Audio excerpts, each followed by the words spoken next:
Hello students, last लेक्चरला आपण बघितलं होतं रिबाउंड हॅमर टेस्ट आणि अल्ट्रासोनिक पल्स वेलोसिटी. तर ह्या लेक्चरमध्ये आपण बघणार आहोत कोरिंग टेस्ट. कोरिंग कशासाठी यूज केली जाते, काय डिटेक्ट केलं जातं कोरिंगने. ठीक आहे, सगळ्यात पहिलं आपण बघूया तिचं प्रिन्सिपल. ठीक आहे, तर ह्यामध्ये काय केलं जातं बघा, कोर काढणे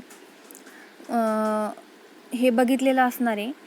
त्याच्यामध्ये काय केलं जातं, cylindrical shape concrete sample extract केलं जातं हार्डन कॉन्क्रीटमधून by diamond segmented concrete core drill machine. एक ड्रिलिंग मशीन असतं. आता सपोज हा कॉन्क्रीट सरफेस आहे, कॉलम असेल किंवा खूप मोठा ब्रिजेसचे जे पियर असतात मोठे मोठे, बरोबर, जो कॉन्क्रीटचा मास आहे त्यातून काय केलं जातं, हे ड्रिलिंग मशीन आतमध्ये ड्रिल केलं जातं. ड्रिल केल्यानंतर जेवढं आतमध्ये ड्रिल होईल तेवढं तिथून काय केलं जातं, तेवढा जो कॉन्क्रीटचा जो मास आहे तो एक्स्ट्रॅक्ट केला जातो, तेवढं कोर काय केला जातो, घेतला जातो काढून बाहेर. म्हणजे मग अशा पद्धतीने ते दिसतं, म्हणजे वॅकंट राहतं अशा पद्धतीने. आणि मग ते सर्क्युलर सिलेंड्रिकल शेपचा अशा पद्धतीने काय निघतो, कोर निघतो. याला म्हटलं जातं कोर. बरोबर, ते दिसेलच पुढे, मी इमेजमध्ये दाखवेल तुम्हाला. त्याच्यासाठी कोणतं त्यामध्ये कारण डायमंड हे जे आहे rock diamond is a type of rock आणि याची हार्डनेस सगळ्यात जास्त असते. डायमंड हे कशालाही काय करू शकतो, ब्रेक करू शकतो, बरोबर, कट करू शकतो.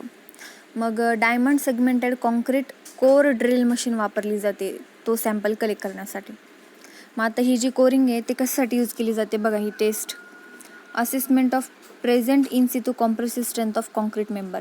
तर त्या जो काही आता सध्याला जो कॉन्क्रीट मेंबर आहे ज्याच्यातून आपण कोर काढलेला आहे, कोर म्हणजेच सिलेंड्रिकल शेपमधलं आपण कॉन्क्रीट मास काढून घेतले बाहेर, बरोबर, काही स्पेसिफाईड लेंथपर्यंत. मग त्याचा उपयोग आपण काय करू शकतो, त्या मेंबरची आत्ता सध्याला कॉम्प्रेसिव्ह स्ट्रेंथ काय आहे ते फाइंड आउट करण्यासाठी. पुन्हा USPV on stress per strength free concrete for calibration.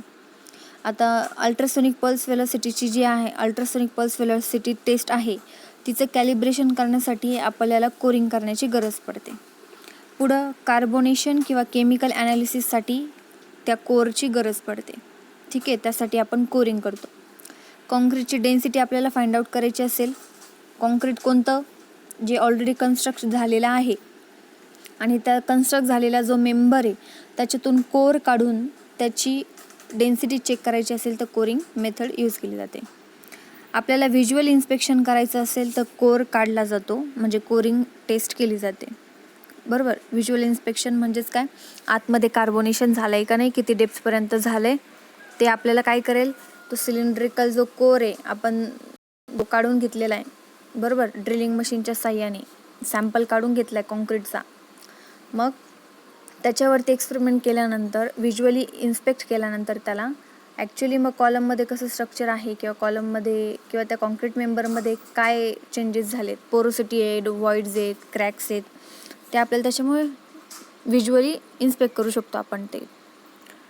Next petrography. Petro म्हणजे रॉक्स, आणि त्याचा स्टडी करून आपण काय करू शकतो, त्यातले जे काही ॲग्रिगेट्स असतील,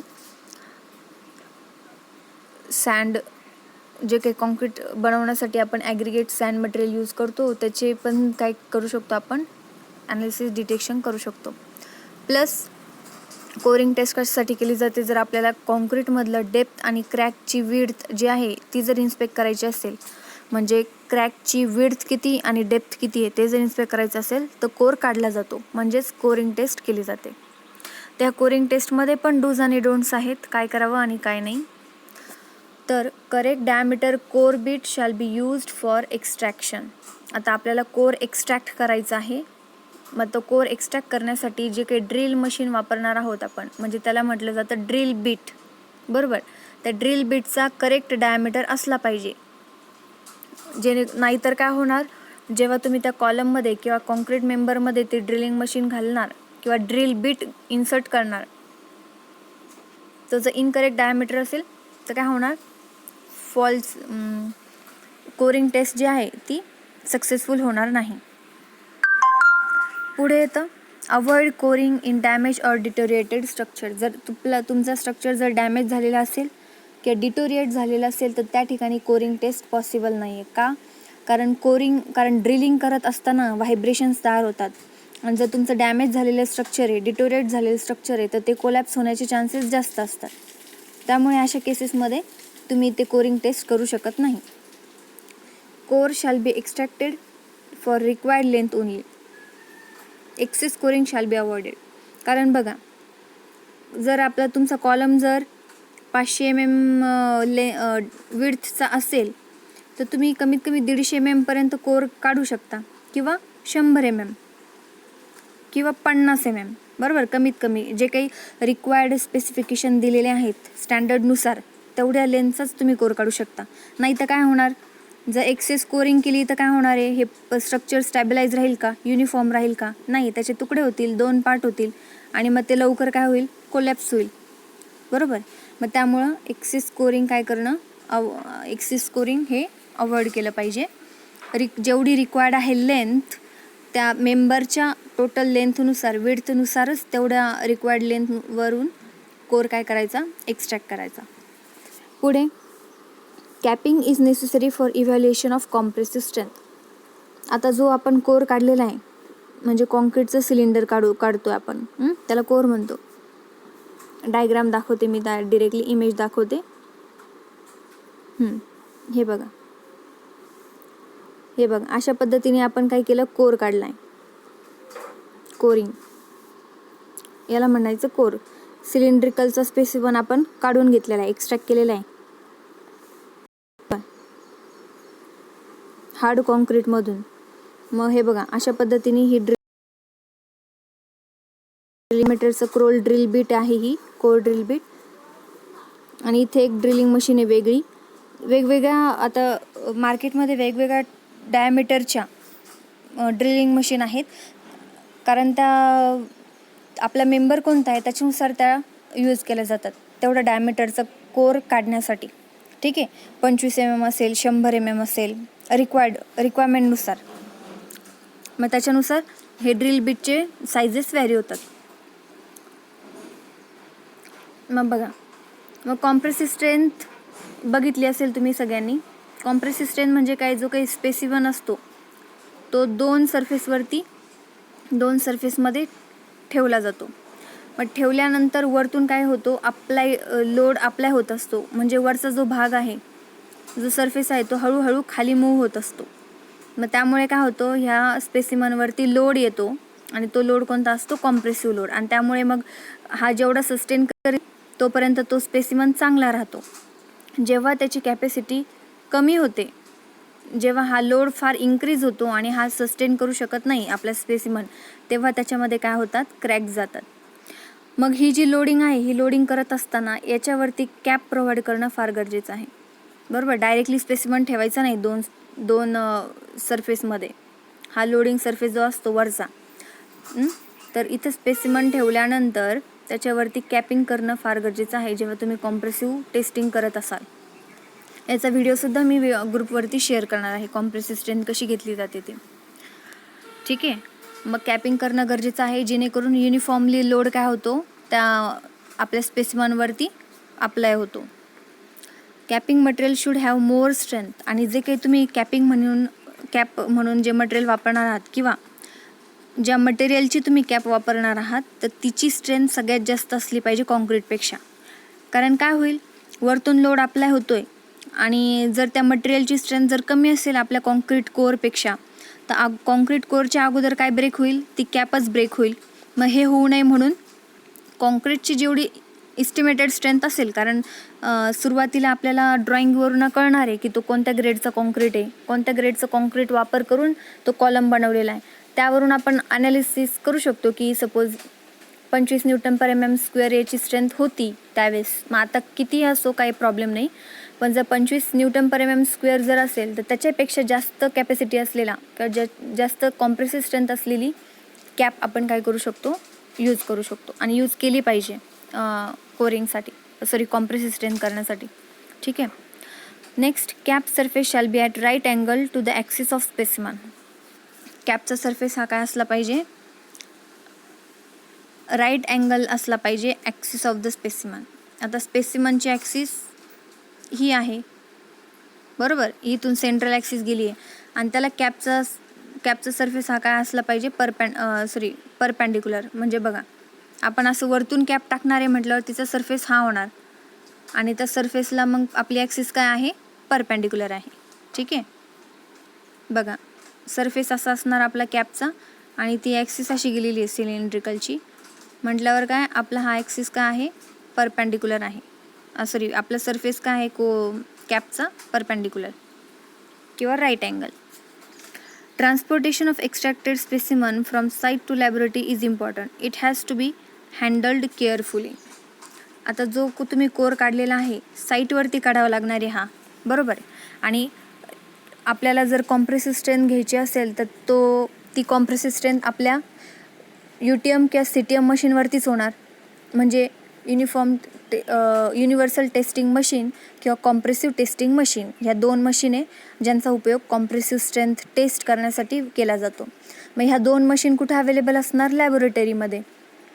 मग जर आपली लॅब एखाद्या लोकेशनला आहे आणि दुसऱ्या लोकेशनला साईट आहे ज्या साईटवरती आपण कोर एक्स्ट्रॅक्ट केलेला आहे, म्हणजे त्या बिल्डिंगवरती जाऊन, म्हणजे त्या बिल्डिंगच्या ठिकाणी जाऊन आणि तिथून कोर एक्स्ट्रॅक्ट केला आहे, मग तिथून लॅबपर्यंत येईपर्यंत तो जो कोर आहे तो व्यवस्थित काय करायचा, हँडल करून आणला गेला पाहिजे. कारण काय होणार, जर ट्रान्सपोर्टेशनमध्ये जर त्याला धक्का वगैरे लागला आणि त्याच्यामध्ये जर क्रॅक्स वगैरे गेले तर आपल्याला ॲक्च्युअल कॉम्प्रेसिव्ह स्ट्रेंथ भेटणार नाही. कारण तो आपला स्पेसिमन काय होईल, ऑलरेडी ट्रान्सपोर्टेशनमध्ये त्याला ब्रेक झालेला आहे किंवा क्रॅक गेलेले आहेत, मग किंवा डिस्टर्ब झालेला आहे तो सॅम्पल, मग काय होणार, त्याची कॉम्प्रेसिव्ह स्ट्रेंथ कमी भरणार, बरोबर. मग हे अवॉइड करण्यासाठी ट्रान्सपोर्टेशन केअरफुली हँडल केलं पाहिजे.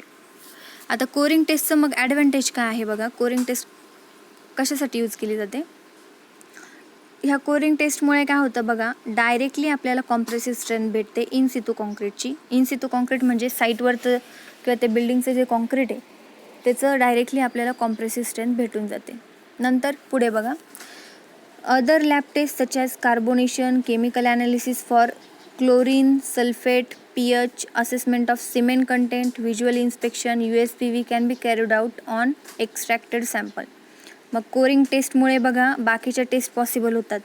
कोरिंग टेस्ट म्हणजेच कोरिंग टेस्टमध्ये फक्त काय केलं जातं, कोर काढला जातो, एवढंच आहे ड्रिलिंग मशीनच्या साह्याने. पण मग हा कोर काढल्यानंतर आपण वेगवेगळ्या टेस्ट कंडक्ट करू शकतो. सगळ्यात महत्त्वाचं म्हणजे कोणती, कॉम्प्रेसिव्ह स्ट्रेंथ. आणि कोर काढल्यामुळे आपण ह्या बाकीच्या टेस्टसुद्धा कंडक्ट करू शकतो, carbonation, chemical analysis, chlorine, sulphate, pH. म्हणजे त्या कॉन्क्रीटचा pH किती आहे, सल्फेट कंटेंट किती आहे, क्लोरीन कंटेंट किती आहे, किंवा त्याच्यामध्ये सिमेंट कंटेंट किती आहे, व्हिज्युअली त्याला इन्स्पेक्ट करू शकतो. अल्ट्रासोनिक पल्स वेलोसिटी त्याच्यावरती कंडक्ट करू शकतो. या सगळ्या गोष्टी आपण त्या कोरवरती घेऊ शकतो. म्हणून ही कोरिंग टेस्ट काय आहे, सगळ्यात महत्त्वाची आहे किंवा हेल्पफुल आहे. द होल, मग आता कोर काढलेला आहे आपण त्या कॉलममधून, बरोबर. कॉलममधून आपण कोर काढला आहे म्हटल्यावर तिथं आता काय होणार, खड्डं तयार होणार, होल तयार होणार, बरोबर. मग हा जो होल जो राहिलेला आहे तो प्रॉपरली इन्स्पेक्ट केला पाहिजे. कशाच्या मदतीने, एंडोस्कोप. आपण मागच्याच लेक्चरमध्ये एंडोस्कोप बघितला होता. एंडोस्कोप म्हणजे कॅमेरा असतो बघा छोटावाला, लास्ट लेक्चरमध्ये आपण बघितलं एंडोस्कोप. एंडोस्कोप हे व्हिज्युअल इन्स्पेक्शन करण्यासाठी यूज केलं जातं. मग आतमध्ये जी केबल असते छोटीशी वायर एकदम पुढे, मग त्याला पुढे एकदम काय असतो, कॅमेरा असतो. आणि मग ती जी वायर आहे, केबल आहे, ती आतमध्ये इन्सर्ट करून मग काय केलं जातं, फोटोग्राफ्स कंडक्ट केले जातात आणि कॉन्क्रीटची क्वालिटी काय केली जाते, असेस केली जाते. ठीक आहे. आणि मग तो जो होल आहे राहिलेला कोरमुळे, तर तो काय केला पाहिजे, प्रॉपरली फिल केला पाहिजे रिक्वायर्ड कॉन्क्रीट ग्रेडनुसार. ठीक आहे. आणखीन याचा ॲडव्हान्टेज काय आहे तर कोरिंगचं बघा, various diameter hole can be extracted in concrete for various pipelines required in structure, बरोबर. सपोज आपल्याला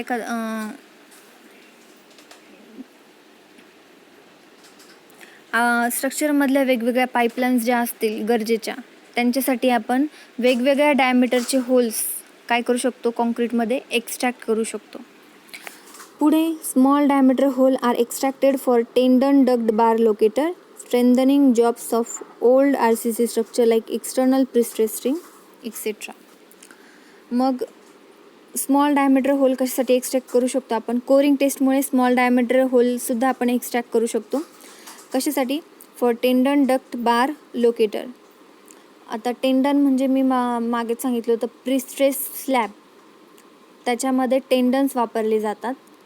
तर टेंडन्सची जी डक्ट आहे त्याच्यामध्ये बार कुठे कुठे आहे ते लोकेट करण्यासाठी आपल्याला ह्या कोरिंग टेस्टचा उपयोग होतो.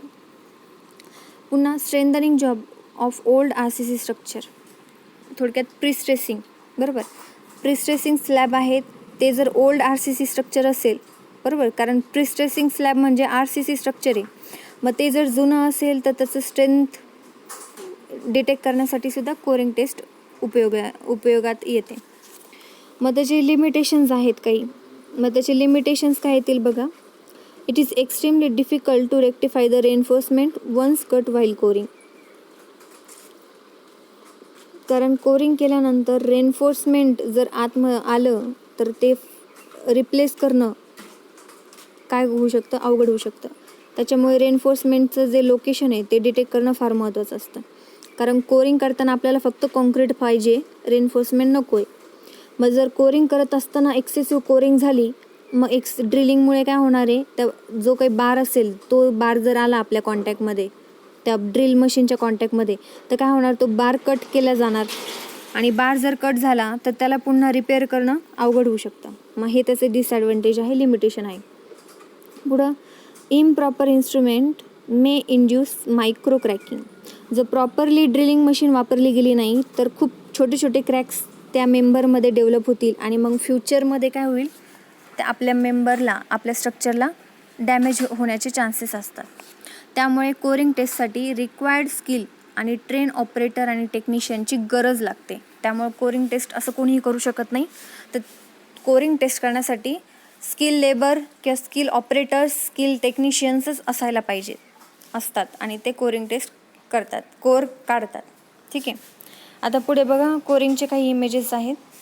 इथे दिले 25 mm diameter core drill to check depth of carbonation. Carbonation process last लेक्चरमध्ये पण मी सांगितली होती. म्हणजेच थोडक्यात काय, कॉन्क्रीटचं डिग्रेडेशन होत चालतं हळूहळू, CO2 आणि कॉन्क्रीटमधलं कॅल्शियम कार्बोनेटसोबत रिॲक्शन होऊन. मग ते किती डेप्थपर्यंत कार्बोनेशन झालं आहे हे जर आपल्याला चेक करायचं असेल तर मग कोर काढला जातो आणि मग तो जो कोर आहे त्याचा डायमीटर किती असतो, 25 mm डायमीटर. ठीक आहे. हे एक आपल्याला एक MCQ आपला इथे तयार झाला आहे. मग हे मशीन यूज केले गेलं आहे 25 mm डायमीटर कोर काढण्यासाठी. ह्या ठिकाणी 100 mm डायमीटरचा कोर काढला गेला आहे. तर कशासाठी 100 mm डायमीटर कोर लागतो? कॉम्प्रेसिव्ह स्ट्रेंथ टेस्ट करण्यासाठी. हा एक MCQ लक्षात ठेवा. MCQ येऊ शकतो की कोरिंग टेस्टमध्ये जर आपल्याला कॉम्प्रेसिव्ह स्ट्रेंथ चेक करायची असेल तर किती डायमीटरचा कोर काढला जातो? 100 mm. जर आपल्याला डेप्थ ऑफ कार्बोनेशन टेस्ट घ्यायची असेल तर किती डायमीटरचा कोर काढला जातो? 25 mm. ठीक आहे. इथे बघा, कोर एक्स्ट्रॅक्शन ऑफ पियर म्हणजे ब्रिजेस जे असतात त्यांच्या खालचे जे कॉलम असतात मोठे मोठे, त्यांना म्हटलं जातं पियर. मग त्या कोरमधून, त्या पियरमधून काय आहे, कोर एक्स्ट्रॅक्शन काढायचं ही इमेज आहे. त्याच्या हातामध्ये ड्रिलिंग मशीन आहे. Okay. Smaller diameter for sampling for test chemical carbonation, chemical किंवा कार्बोनेशन. मग केमिकल ॲनालिसिस किंवा कार्बोनेशनसाठी 25 mm डायमीटरचा कोर इथं काढण्यात येतोय. इथे बघा, डेक स्लॅब आहे. डेक स्लॅब म्हणजे ब्रिजेसवरती जे हायवे केलेले असतात, रोड असतो वरचा, त्याला डेक स्लॅब म्हणतात.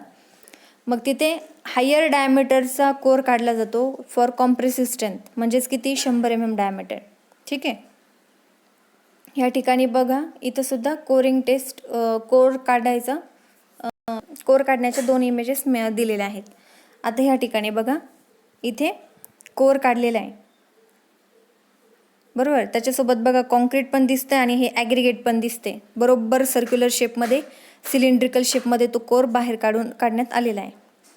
मग आता याच्यामध्ये बघा, इथं कलर काय दिसतोय, पिंक, आणि इथे नील. म्हणजे इथं कोणताच कलर नाही आपल्या कॉन्क्रीटला जसं कलर आहे तसंच आहे, बरोबर. मग हा जी इमेज आहे तर ही इमेज आहे कोरची, ज्याच्यावरती केमिकल ॲनालिसिस केलं गेलं आहे. कार्बोनेशन टेस्ट केली गेली आहे, त्याचा कोर आहे हा. कार्बोनेशन टेस्टमध्ये काय फिनॉल्फ्थालीन इंडिकेटर हे त्या कोरवरती टाकलं जातं, बरोबर. आणि टाकल्यानंतर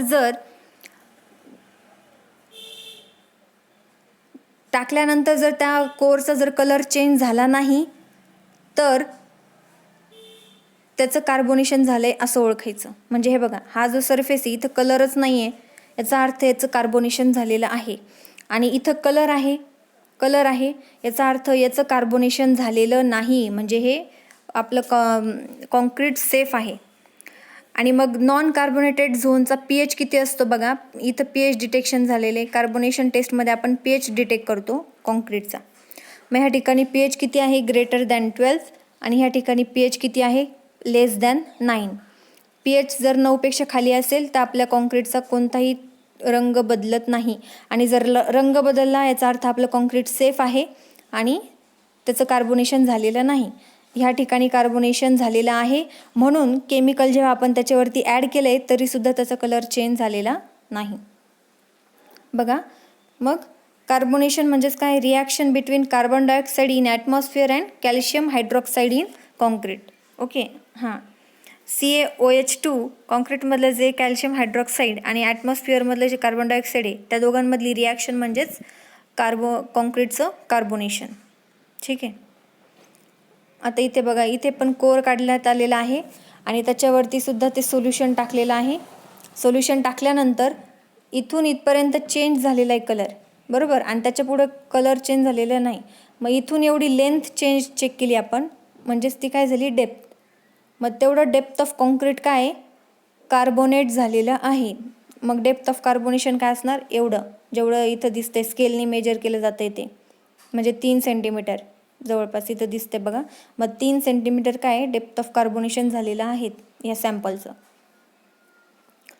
आता पुढे येतं नेक्स्ट टेस्ट येते कव्हर मीटर, किंवा त्याला म्हटलं जातं मॅग्नेटोमीटर टेस्ट. तर कव्हर मीटर म्हणजे काय बघा, कशावरती वर्क करतं ते. An electromagnet, when comes in contact with magnetic substances, generates current depending upon the overlap of magnetic fields. बरोबर. इलेक्ट्रोमॅग्नेट आहे, जेव्हा हे मॅग्नेटिक सबस्टन्सेस कॉन्टॅक्टमध्ये येतात, कशाच्या, इलेक्ट्रोमॅग्नेट जेव्हा मॅग्नेटिक सबस्टन्सेसच्या कॉन्टॅक्टमध्ये येतात तेव्हा करंट जनरेट होतो आणि तो कशावर डिपेंड असतो, मॅग्नेटिक फील्ड्सवरती डिपेंड असतो, बरोबर. त्याच्यावरती कव्हर मीटर वर्क करते. मग याचं ॲप्लिकेशन कुठं होतं बघा, आपल्याला जर रेनफोर्समेंट कॉन्क्रीटमध्ये जी काही रेनफोर्समेंट रुतलेली आहे म्हणजे घातलेली आहे, तर तिचं पोझिशन आपल्याला डिटेक्ट करायचं असेल आणि कव्हर डिटेक्ट करायचं असेल, म्हणजे थोडक्यात हा कॉलम आहे, कॉलममध्ये इथून एवढा डेप्थला रेनफोर्समेंट बार आहे, बरोबर. आणि ही झाली स्टिरप्स. मग आपल्या तो जो कव्हर मीटर आहे तो इथं डिटेक्ट केला जातो, इथं सरफेसवरती ठेवून. मग काय करतो तो, आपल्याला मी दाखवतो, मॅग्नेटिक फील्ड आतमध्ये सोडतो. आणि मग मॅग्नेटिक सबस्टन्स कोणता आला इथे, स्टील, कारण स्टीलमध्ये काय आहे, आयर्न आहे, लोह आहे. लोह हा मॅग्नेटिक सबस्टन्स आहे.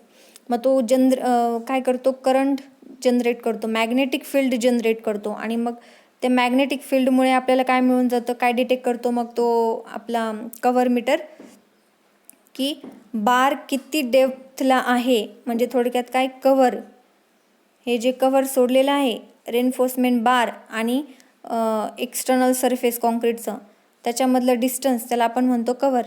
मग ते कव्हर डिटेक्ट करतं, ठीक आहे. आणि नंबर ऑफ बार्ससुद्धा काही केस का, आणि पोझिशनसुद्धा काय करतं, ते डिटेक्ट करतं.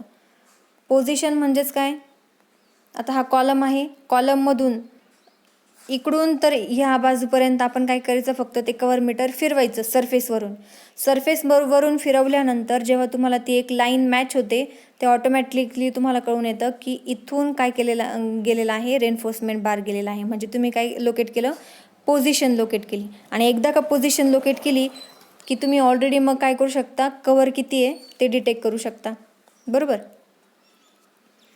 पुढे रिबार diameter can also be detected. किती बारचं डायमीटर आतमध्ये आहे त्या कॉलममध्ये, किती बारचं डायमीटर वापरलेलं आहे त्या कॉलमसाठी, ते सुद्धा त्याच्यावरून कळतं. आणि पुढे त्याचं ॲप्लिकेशन आणखीन काय, useful in preparing structural drawing of RCC structures. Suppose काही कंडिशनमध्ये जे खूप एज ओल्ड बिल्डिंग स्ट्रक्चर्स असतात, ज्यांना खूप वर्ष झालेले आहेत, बरोबर, 50-60 वर्षाच्या वरती झालेले आहेत, 100 वर्षाच्या वरती झालेले आहेत, त्याचं ड्रॉइंग्स अवेलेबल असणं, स्ट्रक्चरल ड्रॉइंग अवेलेबल असणं पॉसिबिलिटी कमी असते. मग अशा केसमध्ये जर म्हणजे गहाळ जर झाले ड्रॉइंग, स्ट्रक्चरल ड्रॉइंग जर गहाळ झाले, तर मग आपल्याला ते ड्रॉइंग जर पुन्हा बनवायचं असेल तर एक्झिस्टिंग स्ट्रक्चरवरून बनवलं जातं. मग हे कव्हर मीटर सगळ्या सरफेसवरून काय केलं जातं, फिरवलं जातं आणि मग आपल्याला त्याच्यावरून काय कळते, सरफेस रेन्फोर्समेंटची अरेंजमेंट कळून जाते, पोझिशन तर कळते, मग किती डेप्थपर्यंत आहे, त्या बारचं डायमीटर काय आहे, हेच तर महत्त्वाचं असतं आपल्याला. आणि मग हे सगळे डिटेल्स आपल्याला मिळून जातात. तर मग त्यासाठी कव्हर मीटर किंवा मॅग्नेटोमीटर फार महत्त्वाचं आहे. याचंसुद्धा कॅलिब्रेशन करणं फार गरजेचं पडतं. आणि हे कॅलिब्रेशन कोण करतं, कॅलिब्रेशन स्पेसिमन जो दिलेला असतो मॅन्युफॅक्चररने, त्याच्या साह्याने कव्हर मीटरचं कॅलिब्रेशन केलं जातं. याच्यामध्ये पण काय केलं पाहिजे आणि काय नाही केलं पाहिजे हे दिलेलं आहे. तर ही सुद्धा टेस्ट कोणी केली पाहिजे, ट्रेन टेक्निशियन्सनेच केली पाहिजे, under the supervision of train engineers. बरोबर, जे ट्रेन झालेले इंजिनियर्स आहेत ते काय करतात, त्यांच्या सुपरविजन अंडर ट्रेन टेक्निशियनकडनं ही टेस्ट कंडक्ट करून घेतली पाहिजे. पुढे test be conducted on smooth surface of concrete. तर ही टेस्ट करण्यासाठी सुद्धा कॉन्क्रीटचा सरफेस काय असला पाहिजे, स्मूथ असला पाहिजे. तर कव्हर मीटरचा आणखीन ॲडव्हान्टेज काय आहे तर बघा, आता पुढे ॲडव्हान्टेज आणि डिसॲडव्हान्टेजेस आहेत त्याचेसुद्धा. ॲक्युरेट इन्स्ट्रुमेंट आहे. आपल्याला जर स्ट्रक्चरल ड्रॉइंग प्रिपेअर करायचं असेल एज ओल्ड RCC स्ट्रक्चरचं, म्हणजे जुनं झालेलं RCC स्ट्रक्चरचं जर आपल्याला स्ट्रक्चरल ड्रॉइंग प्रिपेअर करायचं असेल तर ही ॲक्युरेट इन्स्ट्रुमेंट आहे. पुढे useful in project where vertical extension is proposed to RCC structure. आपल्याला जर व्हर्टिकल एक्सटेन्शन घ्यायचं असेल, म्हणजे वरती जर आणखीन पुढं कन्स्ट्रक्शन करायचं असेल, RCC बार जर टाकायचे असतील, आणखीन पुढे एक्सटेंड करायचे असेल, तर हे युजफुल इन्स्ट्रुमेंट आहे. आणखीन prestressing tendons and secondary reinforcement can also be detected using special probes. याच्यामध्ये स्पेशल प्रोब्स असतात, त्याच्या साह्याने आपण जे सेकंडरी रेन्फोर्समेंट्स आहेत, सेकंडरी रेन्फोर्समेंट म्हणजे स्टिरप्स असतील किंवा आडवे गेलेले बार आणि दुसऱ्या दिशेने गेलेले बार जे आहेत ते सुद्धा आपण याच्याने डिटेक्ट करू शकतो. किंवा जे प्रीस्ट्रेस स्लॅब असतात त्याच्यामध्ये जे टेंडन्स वापरलेले आहेत, तर ते टेंडन्सचं पण आपण काय करू शकतो, डिटेक्शन करू शकतो. म्हणजे कोणत्या पोझिशनला आहे, कुठून पास झालेले, त्यांचं पोझिशन किंवा लोकेशन ते आपण काय करू शकतो, डिटेक्ट करू शकतो कव्हर मीटरने. ॲडव्हान्टेज आहे तसंच डिसॲडव्हान्टेजेस पण आहे या इन्स्ट्रुमेंटचं. तर जर रेन्फोर्समेंटमध्ये जर खूप सारं कंजेशन असेल, म्हणजे रेन्फोर्समेंट जर खूप जवळ असतील, तर त्या केसमध्ये कव्हर मीटर वापरता येत नाही. कारण मग रेन्फोर्समेंट खूप जवळ असल्यामुळं मॅग्नेटिक फील्ड हे सगळ्यात जास्त डेव्हलप होतं आणि मग ॲक्युरेट पोझिशन आपल्याला कळू शकत नाही याची, किंवा ॲक्युरेट कव्हर कळू शकत नाही, डेप्थ कळू शकत नाही. ठीक आहे, तो एक प्रॉब्लेम येतो मॅग्नेटोमीटरचा. पुढे ही जी मेथड आहे ना ती एवढी ॲक्युरेट नाही आहे, पण टाईम कन्झ्युमिंग पण आहे. कशासाठी, बारचं डायमीटर इव्हॅल्युएट करण्यासाठी. ठीक आहे, बारचं डायमीटर ॲक्युरेटली डिटेक्ट करू शकत नाही आणि डिटेक्ट करण्यासाठी सुद्धा तो काय करतो, टाईम कन्झ्युम करतो. पण तो जो रेन्फोर्समेंटचा किंवा बारचं जे लोकेशन आहे ते ॲक्युरेटली डिटेक्ट करू शकतो. फक्त काय, केव्हा, जर रेन्फोर्समेंटचं कंजेशन नसेल तर, म्हणजे जर दोन रेन्फोर्समेंटमध्ये जर अंतर असेल तर तो व्यवस्थित डिटेक्ट करू शकतो. पण जर कंजेशन असेल, म्हणजे जर बार जर खूप जवळ असतील एकमेकांच्या, त्यावेळेस याला प्रॉब्लेम येतो. Require structural engineer assistant in correct evaluation of test results. मग कव्हर मीटरने जे काही रिझल्ट सांगितलेले आहेत, मग ते बरोबर आहेत का नाही, करेक्ट असतील का नाही, याचं इव्हॅल्युएशन फक्त कोण करू शकतो, जो एक्सपिरियन्स स्ट्रक्चरल इंजिनियर आहे त्याच्या अंडरच बरोबर त्याचं टेस्ट रिझल्टचं इव्हॅल्युएशन होऊ शकतं. ठीक आहे, मग त्यामुळे स्ट्रक्चरल इंजिनियरची गरज पडते. पण कोणता, एक्सपिरियन्स्ड, तेवढे एक याचा डिसॲडव्हान्टेजेस आहे. ह्या ठिकाणी बघा कव्हर मीटरचं हे बघा हे इन्स्ट्रुमेंट आहे आणि हे वेगळ्या प्रकारचे इन्स्ट्रुमेंट आहे. कव्हर मीटरच आहे पण वेगवेगळ्या मॉडेलचं. ठीक आहे. मग हे कव्हर मीटर काय आहे, थोडक्यात आपलं याच्यासारखंच असतं. आपलं जो कॅल्क्युलेटर आहे कॅल्सी टाईप असतं ते. मग कॅल्सी जसं आपण भिंतीवरून फिरवला तसं हे कव्हर मीटर हा भिंतीवरून फक्त हळूहळू काय केला जातो, फिरवला जातो आणि जिथं ते ब्लिंक होईल लाईन त्या ठिकाणी स्टॉप केला जातो आणि ऑटोमॅटिकली मग काय करतं ते एक स्पॉट दाखवतो आणि त्या स्पॉटला स्टॉप केल्यानंतर तिथून काय करायची, एक लाईन मार्क करायची आणि ती लाईन म्हणजे काय असणार, डॉट दाखवला ती लाईन मार्क केली म्हणजे तिथं काय असणार, आपला बार असणार. ठीक आहे. अशा पद्धतीने ह्या ठिकाणी सुद्धा बघा कव्हर मीटर दाखवले किंवा त्याला म्हटलं जातं मॅग्नेटोमीटर. पुढे येतं हाफ सेल पोटेन्शिओमीटर टेस्ट. ठीक आहे. तर ही टेस्ट आपण नेक्स्ट लेक्चरला कंडक्ट करूया. ठीक आहे, घेऊया. थँक्यू.